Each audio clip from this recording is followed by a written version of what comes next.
Iran Israel યુદ્ધથી ભારતમાં ઉદ્યોગો માટે હાલ તો વિકટ પરિસ્થિતિ બની ચૂકી છે।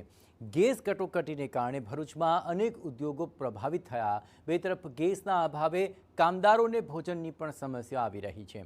આ મર્યાદિત ગેસ સપ્લાયને કારણે અનેક કંપનીઓની કેન્ટીનમાં ભોજન અને નાસ્તો બનાવવાની કામગીરી પ્રભાવિત થઈ છે। આ ઉપરાંત ગેસ સિલિન્ડર ન મળતા કામદારો પોતાના ઘરે પણ ભોજન બનાવી નથી શકતા। ગેસની અછત લાંબા સમય સુધી યથાવત રહેશે તો કામદારો માટે નિયમિત ભોજન વ્યવસ્થા કરવી મુશ્કેલ બની જશે। આ અંગે ઉદ્યોગકારોએ પણ ચિંતા વ્યક્ત કરી છે।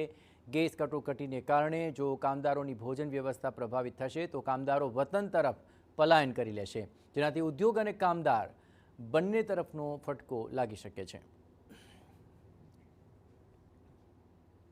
કે કેન્ટીનોમાં, હોટલોમાં બધી જગ્યાએ ગેસની તકલીફો આવી રહી છે અને કંપનીઓમાં જે કેન્ટીનો એવું કહે છે કે મેક્સિમમ 2-5 દિવસ એટલો એ લોકો પાસે સ્ટોક છે, તો એના પછી વર્કરોને જમાડવા કરવા બહુ મોટી તકલીફો ઊભી થશે અને એનો કોઈ તાત્કાલિક સોલ્યુશન હાલ દેખાતો નથી, કેમ કે જો વર્કરોને ખાવાનું જે વર્ષોથી ટેવ છે એને ન મળે તો એ લોકો છોડીને જવાની ભીતિ સેવાઈ રહી છે, જેથી કરીને પ્રોડક્શન લોસ અને બેરોજગારી બંને એક અભૂતપૂર્વ સંકટ જેવું ઊભું થઈ શકે છે ઉદ્યોગો માટે।